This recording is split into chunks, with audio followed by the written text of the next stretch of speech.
He blocked his wife's number during the most important meeting of his life.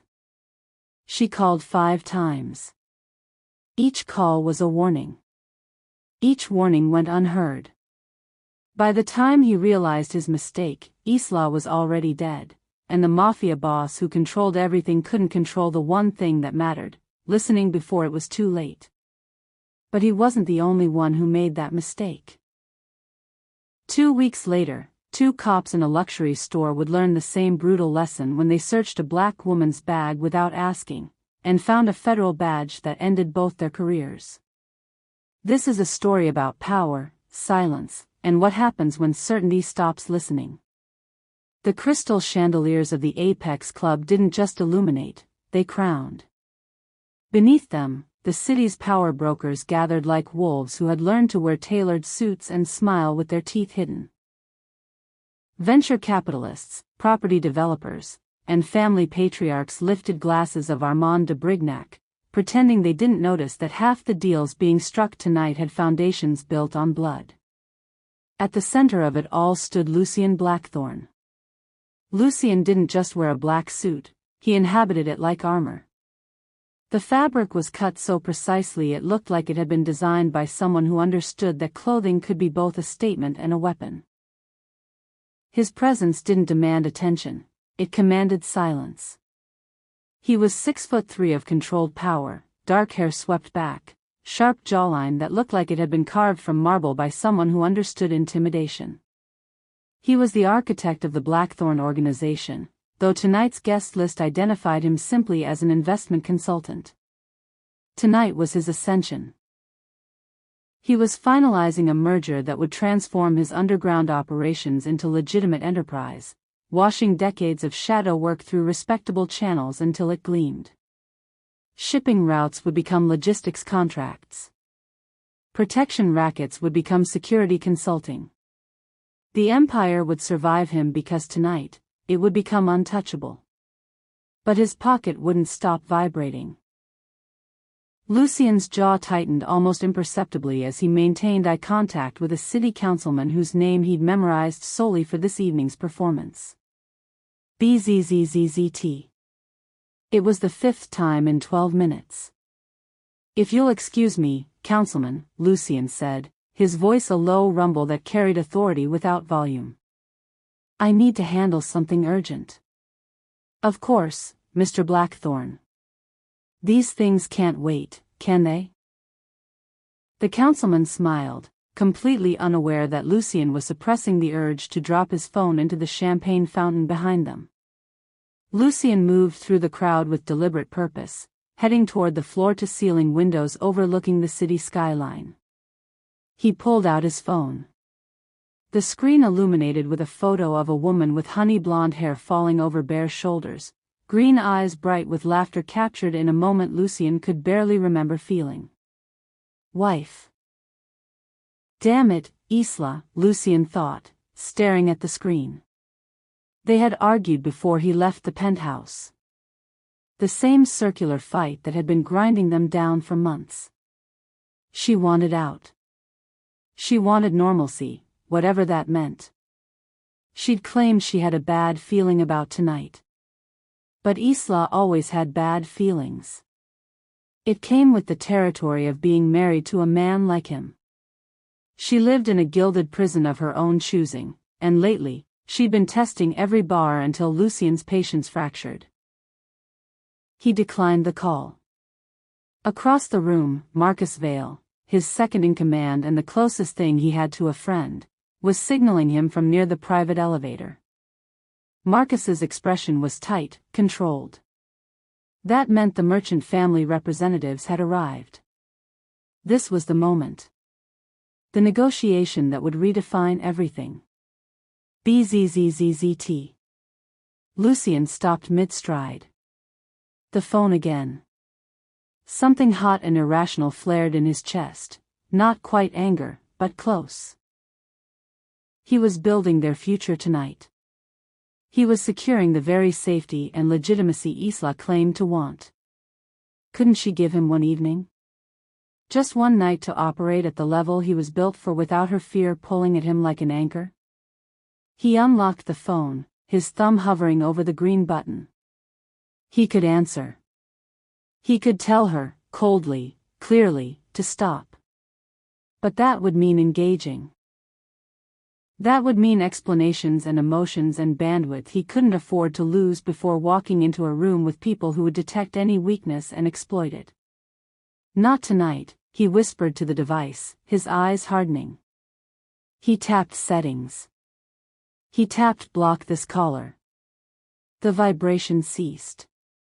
The phone became inert in his hand, just glass and metal, no longer demanding anything. A strange relief washed over him. Silence. Finally. Lucien slipped the phone back into his inner pocket, adjusted his cufflinks, and walked toward Marcus. He felt lighter somehow, unburdened. It was temporary. Just a few hours. He'd unblock her once he was in the car. He'd have the driver stop at that jeweler on Fifth Avenue, the one with the sapphire bracelet she'd mentioned last month. She'd be furious at first. She'd probably cry. And then she'd forgive him. That was their pattern. Their dance. Everything good, boss? Marcus asked, handing him a tumbler of 18-year Macallan. Marcus Vale was built like someone who understood violence intimately, broad-shouldered, scarred knuckles, eyes that tracked every exit. Fine, Lucien said, accepting the scotch. The amber liquid was smooth, expensive, perfect. Just Isla. She's anxious about tonight. Marcus's expression flickered, concern, maybe, or warning. She's been on edge for weeks, Lucien. Maybe you should. I handled it, Lucien cut him off, his tone leaving zero room for discussion. Where's Elias Merchant? Private suite, 3rd floor. They're waiting. Lucien nodded once. Let's make history. The meeting with Elias Merchant and his advisors was a symphony of controlled aggression. The private suite was all dark wood and leather, the kind of space designed to make men feel powerful while they negotiated other people's futures. Elias sat at the head of a marble table, flanked by 2 attorneys who looked like they billed by the breath and a security consultant whose eyes never stopped moving. Blackthorn, Elias acknowledged, not standing. I was beginning to think you'd reconsidered. Just removing distractions, Lucien replied smoothly, taking the seat across from him. He meant the phone calls. He meant the noise. For the next 3 hours, Lucien was flawless. He negotiated percentages, territories, and operational integration with surgical precision. He was charming when necessary, immovable when required, and brilliant throughout. He restructured clauses. He anticipated objections. He made promises that sounded like partnerships but functioned as control. He forgot about the phone in his pocket. He forgot about the bad feeling Isla had mentioned. He forgot about silence being a choice that could cost everything. He was winning. By the time they shook hands, it was past midnight. The merger was sealed. The Blackthorn Empire was now legitimate, protected, untouchable. To the future, Elias said, raising his glass with a smile that didn't reach his eyes. Lucien mirrored the toast, the crystal ringing clear in the quiet suite. He had everything he'd ever worked for. He just didn't know yet what it had already cost him. Before we get started, don't forget to give this video a like, hit that subscribe button and tell us in the comments where you're tuning in from. Your support helps us bring you even more incredible stories, and trust me, you won't want to miss what's coming next. Now, let's get into the story. But 20 miles across the city, in a penthouse where the chandeliers burned just as bright, Isla Blackthorn was placing her 6th call to a man who would never hear it. And the information that had made her hands shake, the names she discovered, the betrayal she'd uncovered, the warning that could have saved them both, was about to die with her in the silence Lucian had chosen. 20 miles across the city, Isla Blackthorne stood at the floor-to-ceiling windows of their penthouse, her reflection ghostly against the night skyline. The champagne-colored gown she'd worn for him, the one he'd barely glanced at before leaving, now felt like a costume for a performance that had been cancelled. Her phone sat cold in her trembling hand. Call failed. This number has blocked you. No, she whispered to the empty room. No, no, no. Isla pressed redial again, her pulse hammering against her throat. The line went dead before the first ring. He hadn't just silenced her. He'd erased her entirely. The Mafia boss, her husband, the man who promised she'd never be unprotected, had locked her out the one night she needed him to listen. She paced the marble floor, her bare feet soundless, her mind racing through the images she'd seen 2 hours ago. The photographs hidden in Marcus Vale's secured files. Names she recognized. Faces she'd seen at their home. And at the center of it all, a plan that would end with the Mafia boss dead or imprisoned, timed to execute the exact moment he signed tonight's merger. Marcus. His second in command. His oldest friend. The betrayal was so clean it was almost beautiful. Isla had discovered it by accident, a misrouted email, a file left open on a tablet during a meeting she wasn't supposed to attend. She'd photographed everything with shaking hands, then tried to call the Mafia boss immediately. But he was already at the Apex Club. Already focused. Already unreachable. She tried texting. The messages showed delivered but never read. She tried calling from the penthouse landline. It rang 4 times, then went to voicemail. His voice, smooth, controlled, instructed her to leave a message. "Lucian, it's Marcus," she said, her voice fracturing. There's evidence. I have photographs. You can't sign anything tonight. Please. Please call me back." The silence that followed was suffocating. Isla pulled up the security app on her phone, checking the camera's position throughout the penthouse. The private elevator showed no movement. The entrance was clear. The stairwell access was locked. Everything looked secure. But something felt wrong. The kind of wrong that had no shape yet, only weight. The air itself seemed heavier, as though the penthouse was holding its breath. She moved through the rooms, turning on lights, checking door locks, searching for a threat she couldn't name. Her phone buzzed once. A notification from an unknown number. "You should have stayed quiet." Isla's breath caught. Her fingers flew across the screen, trying to call the Mafia boss's security team, but the app wouldn't load. She tried emergency services, nothing. The Wi-Fi was active, but nothing would connect. She was alone. Deliberately isolated. Footsteps echoed in the stairwell, slow, measured, multiple people. The emergency access door she'd checked moments ago was somehow unlocked now, its red light blinking green. Isla backed toward the bedroom, her heart slamming against her ribs. She tried the Mafia boss's number one final time, her thumb shaking so badly she nearly dropped the phone. "This number has blocked you." The door opened behind her. And Isla Blackthorne understood, in the last clear moment she would ever have, that silence wasn't just the absence of sound. It was a weapon. And the Mafia boss had just used it to kill her.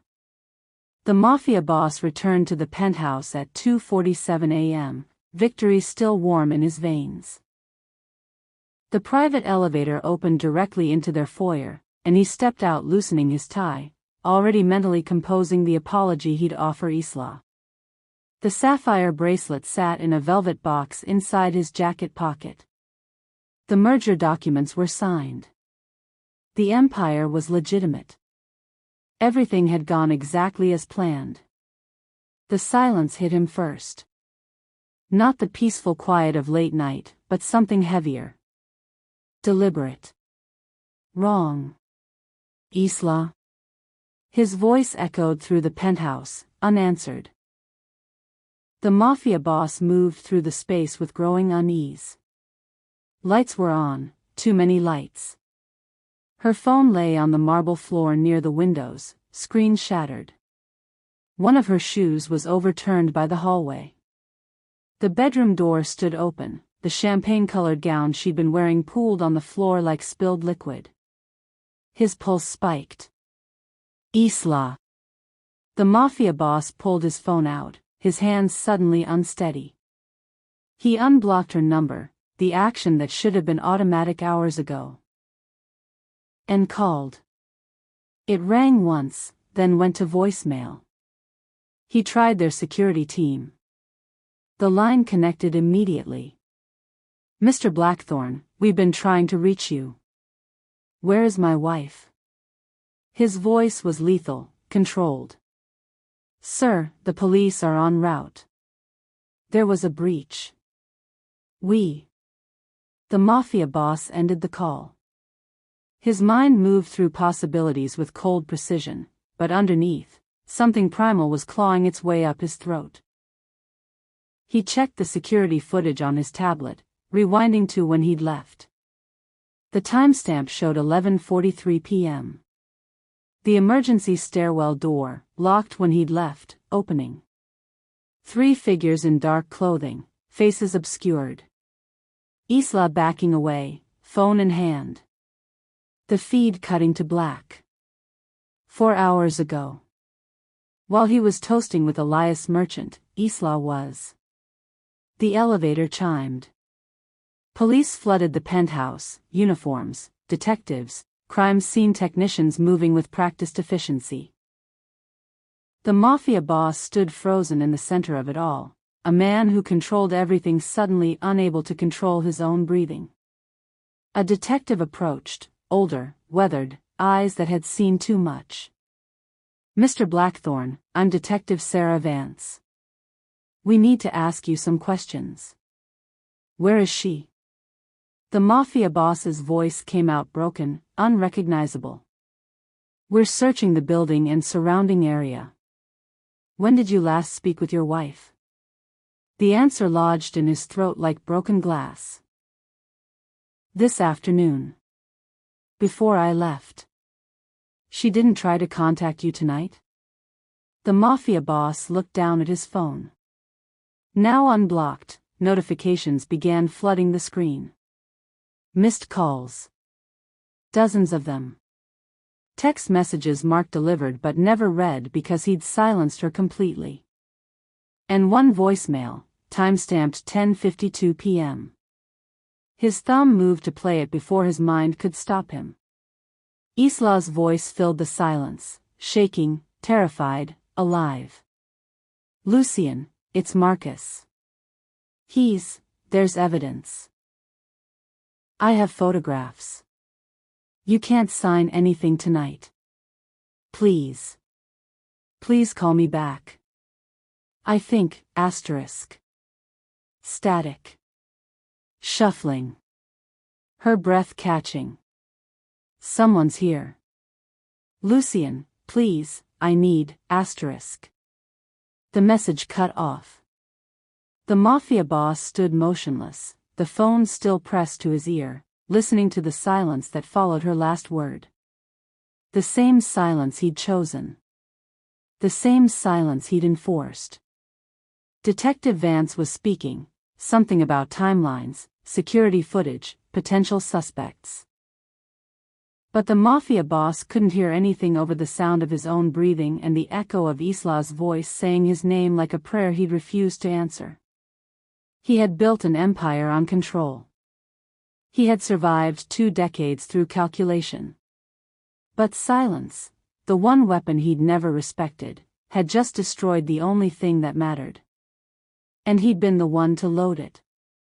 3 weeks after Isla's death, the Mafia boss sat in a private booth at Lucien's, the restaurant that bore his first name but felt like it belonged to someone else now. Across from him, 2 lieutenants presented quarterly projections. Their voices were careful, measured, aware that the man before them had become something different. Not weaker. Worse. Colder. The Mafia boss said nothing. He simply listened, his dark eyes tracking every hesitation, every word choice, every micro-expression that suggested dishonesty. Where he once dominated conversations, he now let silence do the interrogating. "The merger is performing above projections," the first lieutenant said. "The merchant integration is clean. No regulatory complications." The Mafia boss's jaw tightened almost imperceptibly at the word merger, the deal that had cost him everything, but he gave no other reaction. "Any internal concerns?" His voice was quieter now, stripped of its former warmth. It didn't need volume. The weight carried itself. The 2 men exchanged a glance. Brief. Practiced. "None, sir." The Mafia boss saw the lie immediately. He'd spent 20 years reading people, but now he did it with surgical focus. Every conversation was an autopsy. Every meeting was evidence collection. "Good," he said simply, dismissing them with a nod. They left quickly, grateful to escape the suffocating atmosphere that now followed the Mafia boss everywhere. Alone again, he pulled out his phone. The voicemail was still there. He'd saved it, backed it up, ensured it couldn't be deleted accidentally. He didn't listen to it anymore. He didn't need to. Isla's voice was permanently etched into the space behind his thoughts, a ghost that spoke only in warnings he'd ignored. "It's Marcus, asterisk. Marcus Vale. His second in command. His oldest friend. The investigation had found nothing, no evidence linking him to the breach, no financial trail, no testimony. The 3 men who'd entered the penthouse were professionals. Untraceable. Dead within 48 hours of Isla's disappearance, their bodies found in separate locations with execution-style precision. Someone had cleaned up efficiently. Someone who understood how the Mafia boss operated. Someone who knew exactly which threads to cut. The Mafia boss hadn't confronted Marcus. Not yet. Because revenge required certainty, and certainty required patience. So instead, he watched. He listened. He let Marcus believe he'd survived scrutiny. But the Mafia boss had learned something in the hollow weeks since Isla died. Silence wasn't just a weapon others used. It was a strategy. And he was now a master of it. His phone buzzed. A news alert. Officers under investigation after unlawful search of federal official, ****. The Mafia boss opened the article. Security footage showed 2 police officers searching a black woman's bag in a luxury store. The woman, composed, professional, revealed credentials that stopped the officers cold. Department of Justice. Civil Rights Division. The kind of authority that ended careers. The Mafia boss watched the video 3 times. He saw the officer's confidence collapse. He saw the woman's controlled devastation, not at being searched, but at needing credentials to be treated with dignity. He saw power meet consequence in real time. And for the first time in weeks, the Mafia boss felt something other than emptiness. Not sympathy. Not quite recognition. But understanding. The officers had assumed. They had acted without listening. They had believed their authority made them untouchable.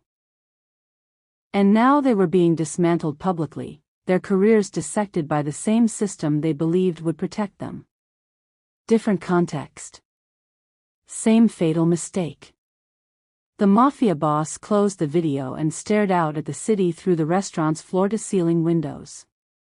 Lights sparkled below, millions of people living, connecting, mattering to someone. He ruled more than he ever had. The merger had made him legitimate. Untouchable. Wealthy beyond measure. But the penthouse was silent now. The phone never rang with her name. And the Mafia boss, the man who had everything, sat alone in an empty restaurant, watching strangers' mistakes play out on a screen, searching for meaning in a life that had forgotten why it mattered. The woman entered Belmont and Reed at 2:15 p.m. on a Saturday, and she moved through the space like someone who understood the architecture of judgment. Dr. Amara Chen wasn't there to prove anything. She was there for a cashmere scarf. Navy or charcoal, she hadn't decided, as a birthday gift for her mother. The luxury department store was pristine, marble floors polished to mirrors, recessed lighting that made everything glow, soft instrumental music that suggested refinement rather than commerce. She wore a white linen blazer over a black silk shell, her dark hair pulled back in a low bun, her posture belonging to someone who had argued before appellate judges and won. Deputy Director of the Civil Rights Division, Department of Justice. Though the security guard tracking her from near the exit had registered her simply as woman alone, browsing expensive items. Amara felt the surveillance before she saw it. She'd felt it at 14 in a bookstore. At 23 in a colleague's neighborhood. At 31 in a restaurant where she was meeting a Supreme Court clerk. The weight of being watched, assessed, and prejudged was a language she'd learned to read fluently. She knew what was coming. The shift in air pressure announced them first. Officer Bradley Keene entered through the brass-trimmed doors with the confidence of someone who had never been questioned. His partner, Officer Marcus Webb, followed 2 steps behind, younger, uncertain, but equally armed with assumption. They moved directly toward her. "Afternoon," Keene said, his tone performing politeness while his eyes performed interrogation. Amara looked up from the scarves, her expression neutral. She'd trained herself for this, the forced calm that didn't feed their narrative, the precise language that gave them nothing to twist. "Officers," she acknowledged. "We've received a report about suspicious activity in this section." Keene's hand rested casually near his belt. "We're going to need to check your bag." "No warrant. No probable cause. Just the assumption that her presence required explanation." "What specific suspicious activity?" Amara's voice carried the measured tone of someone who had spent 15 years dismantling precisely this kind of encounter in federal court. Keene's expression hardened. "Ma'am, we can do this the easy way. I'm asking what articulable suspicion you have that would justify a search," she interrupted, not raising her volume but sharpening her precision. "Because I've been shopping quietly for 20 minutes. The store manager appeared, Kenneth Hargrove, according to his nameplate, moving with territorial urgency. "Officers, I called because," he gestured vaguely in Amara's direction, as if her existence completed the sentence. Shoppers had stopped pretending not to watch. Phones stayed pocketed, but attention sharpened. They were close enough to witness, too comfortable to intervene. Officer Webb shifted uncomfortably. "Ma'am, if you just cooperate." "I'm not required to cooperate with an unlawful search," Amara said clearly, her words chosen for the camera's recording, for the witnesses who would later claim they saw nothing, for the report that would be written to obscure accountability. Silence settled over the exchange, heavy, expectant. But it wasn't Amara's silence. It was the silence of bystanders who understood something wrong was happening but chose comfort over intervention. The silence of a system that confused compliance with consent. The silence of authority that never asked because it never had to. Officer Keene interpreted her refusal as confirmation. His hand moved toward her bag. "Ma'am, step aside." Amara calculated rapidly. She could leave, they would call it flight. She could comply, and validate every unlawful search that followed. She could identify herself immediately, but why should credentials determine dignity? She made her choice. "You're making a mistake," she said quietly, her hand moving toward her bag, not to open it for them, but to retrieve something they weren't ready to see. Officer Keene reached her bag first, unzipping it with practiced confidence. He expected contraband. Stolen merchandise. Some validation of suspicion that required no evidence to exist. Inside, a leather wallet. A phone. Receipts. A Mont Blanc pen. And a credential case. Keene pulled it out absently, expecting a driver's license. He opened it. Time slowed. The badge wasn't civilian. It was federal. Dr. Amara Chin ***. Deputy Director, Civil Rights Division ***. United States Department of Justice ***. Officer Webb saw it next. His hand dropped from his radio. The store manager's face drained of color. And every bystander suddenly realized they were witnessing the kind of incident that becomes a case study. The silence that followed wasn't peaceful. It was the sound of power realizing it had searched the wrong person.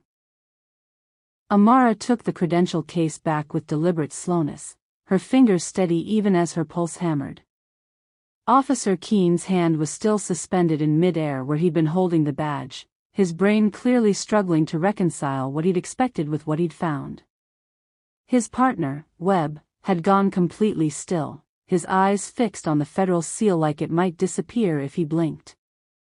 The store manager made a sound, something between a cough and a gasp, and took an involuntary step backward.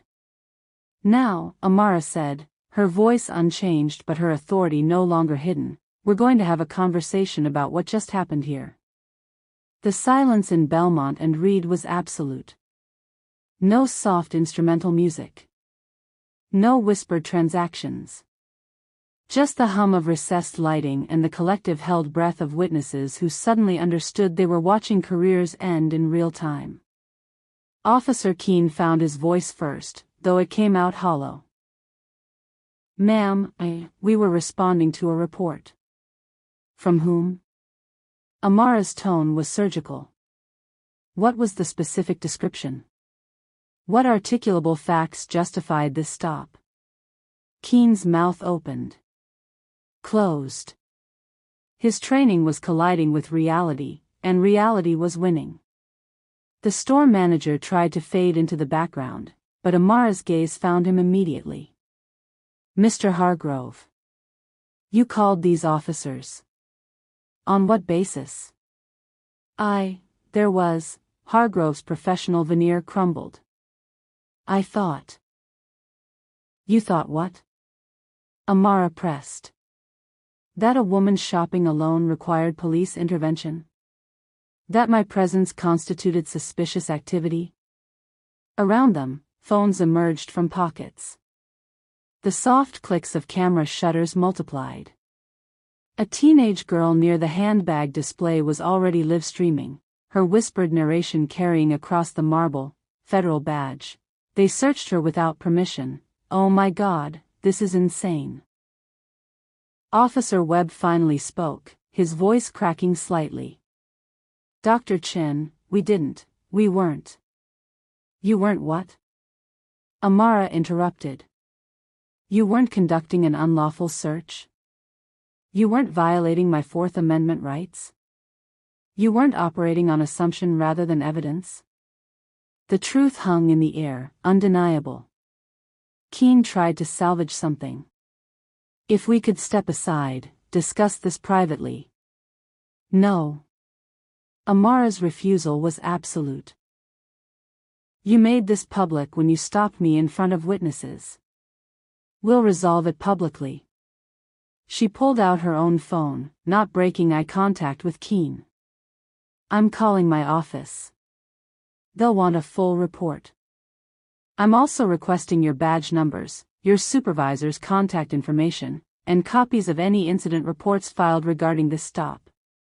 Keene's face had gone from confident to ashen. Webb looked like he might be sick.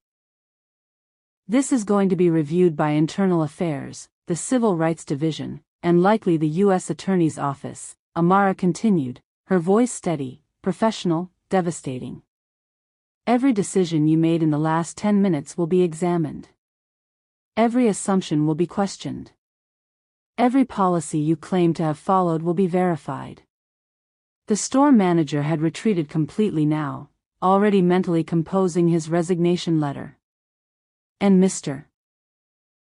Hargrove," Amara said without looking at him, "Belmont and Reed will be receiving a formal inquiry regarding your store's policies on customer profiling and your relationship with local law enforcement." The phones kept recording. The footage was already uploading, spreading, going viral in real time. #Belmont search. #Federal badge. #Justice for Dyarchin, ***.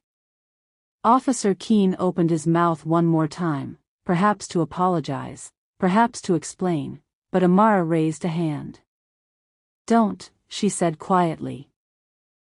"Don't apologize now. Don't claim this was a misunderstanding. You made assumptions. You acted on bias. And you didn't listen when I told you this was wrong." She tucked her credentials back into her bag, the bag they'd searched without permission, the bag that had contained nothing but the ordinary items of someone's ordinary Saturday.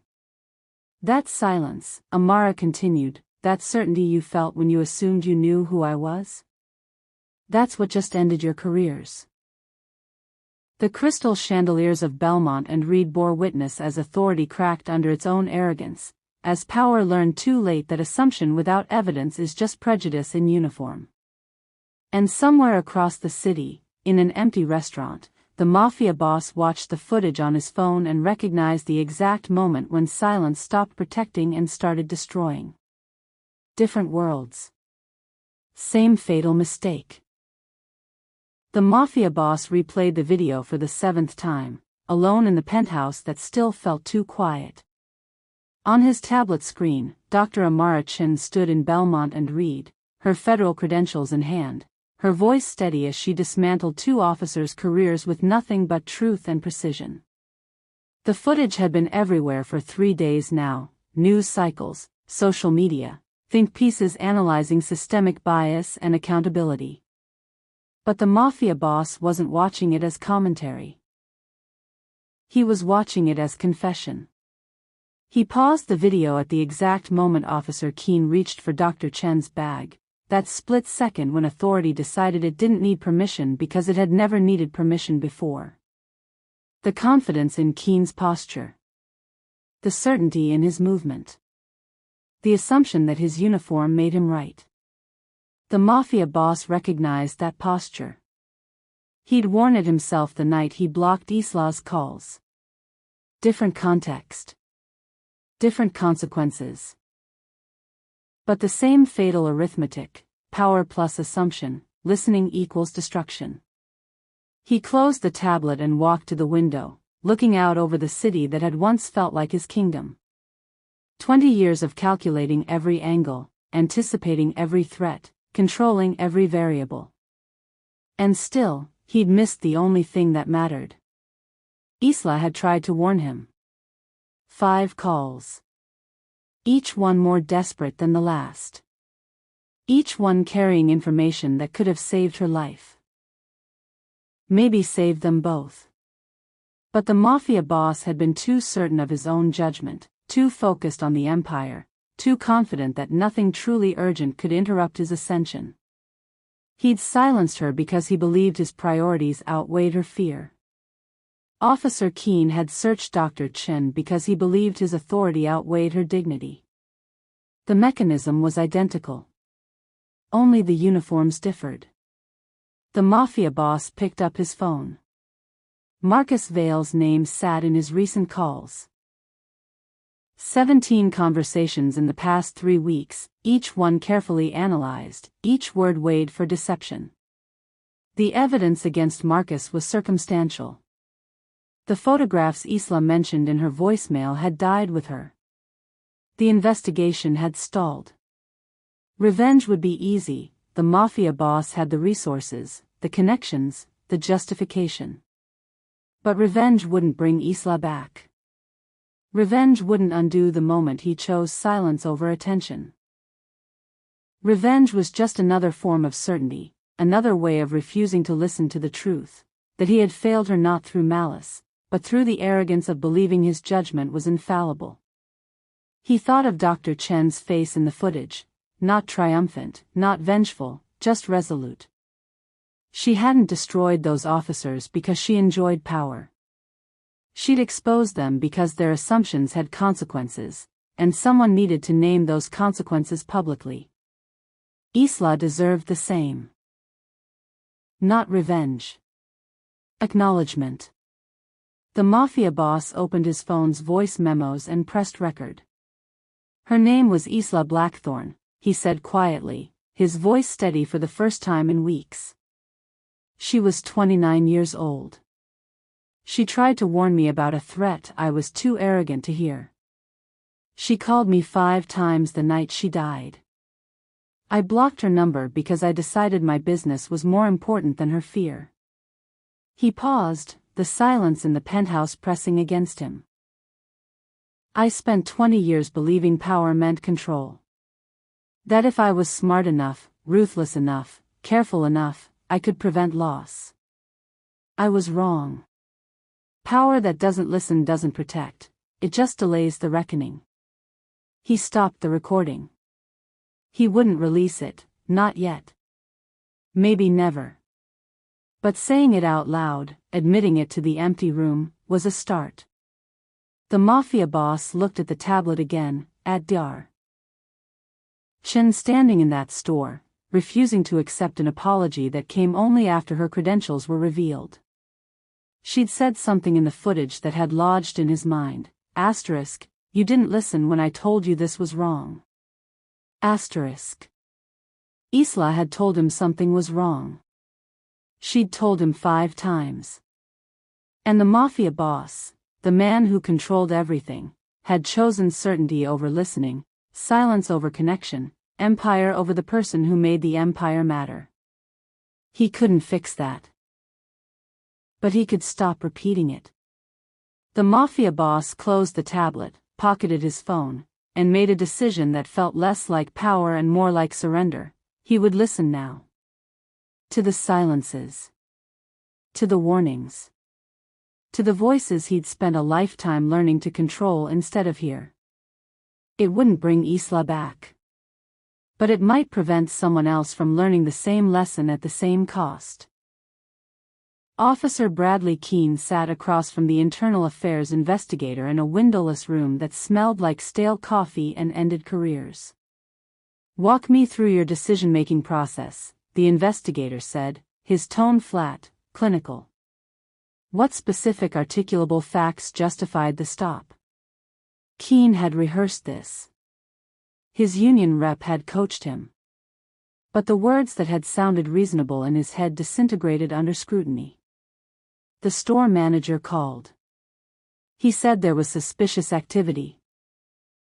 What activity, specifically? He said a woman was lingering near high-value merchandise. Lingering. Shopping? The distinction was devastating. Keene's partner, Marcus Webb, had already been placed on administrative leave. The footage had been reviewed frame by frame. The lack of probable cause was undeniable. The search was unlawful. The assumptions were documented. Their careers weren't just stalled, they were over. Across the city, Kenneth Hargrove received his termination letter from Belmont and Reed via certified mail. The corporate apology had been swift, public, and comprehensive. This incident does not reflect our values, the statement read, though everyone knew it reflected exactly their values. it just hadn't been recorded before. Dr. Amara Chen had declined interviews. She'd issued one statement through the Department of Justice, *, this incident was not unique. It was simply visible. *. The system was performing accountability now. Investigations. Suspensions. Policy reviews. Diversity training seminars. All the machinery that engaged only after exposure, never before. But in a private office overlooking the city, the Mafia boss was implementing consequences that wouldn't make headlines. Marcus Vale entered the office at 9 p.m., summoned without explanation. The Mafia boss sat behind his desk, hands folded, expression unreadable. "You asked to see me, boss?" The Mafia boss gestured to the chair across from him. "Sit." Marcus sat, his posture careful. He'd survived 3 weeks of scrutiny without breaking, but something in the Mafia boss's silence made him nervous. "I've been reviewing how we operate," the Mafia boss said quietly. "How decisions get made. How information flows. How we listen, or don't." Marcus waited. "From now on, when someone in this organization raises a concern, we don't dismiss it. We don't silence it. We investigate it fully before proceeding." The Mafia boss's voice carried no threat, but absolute authority. "I don't care how inconvenient the timing is. I don't care how confident we are in our plans." He slid a document across the desk. "New protocols. New hierarchies. New requirements for verification before action. This isn't a suggestion, Marcus. This is how we survive." Marcus scanned the document, his expression neutral, but his hands betrayed him. A slight tremor as he turned the pages. "Understood," he said. The Mafia boss studied him. He still didn't have proof of Marcus's betrayal. The investigation had gone cold. Isla's photographs had never been recovered. But the Mafia boss had learned something more valuable than evidence. Certainty without verification was just arrogance in disguise. "If there's something you need to tell me," the Mafia boss said, his tone almost gentle, "now would be the time." Marcus met his gaze. "Nothing, boss. I'm loyal." The Mafia boss nodded slowly. He didn't believe it. But he also didn't act on disbelief alone anymore. "Then make sure these protocols are implemented across every operation. No exceptions." Marcus left with the document, and the Mafia boss sat alone in the quiet office. He hadn't avenged Isla. He hadn't punished anyone for the 5 calls he'd ignored. He hadn't found catharsis or closure. But he'd changed the system that allowed silence to be lethal. In the windowless room downtown, Officer Keene signed his resignation. At Belmont and Reed, new training sessions began with a video of Dr. Chen explaining constitutional rights. Across the country, the footage kept circulating, kept teaching, kept reminding people that authority without accountability was just violence in uniform. And in the penthouse where Isla died calling for help that never came, the Mafia boss sat with his phone no longer on silent, his calendar rearranged to include conversations instead of just transactions, his empire restructured around a lesson bought at a price he'd never stop paying. He didn't forgive himself. But he stopped repeating the mistake that killed her. Consequences without blood. Discipline without redemption. Growth measured not in triumph, but in the lives that might survive because he finally learned to listen. 6 months later, the Mafia boss stood in the same penthouse where Isla had died calling his name. The city sprawled below him, lights flickering like distant stars, millions of lives intersecting, connecting, mattering to someone. The empire he'd built still stood. The merger had held. The Blackthorn name still commanded respect in rooms where power was traded like currency. But the penthouse felt like a mausoleum. On his desk, preserved in a secure digital file he accessed every night, Isla's final voicemail played on loop in his memory. "Lucian, it's Marcus. There's evidence. I have photographs. You can't sign anything tonight. Please. Please call me back. I think someone's here. Lucian, please, I need, *. 5 calls before that one.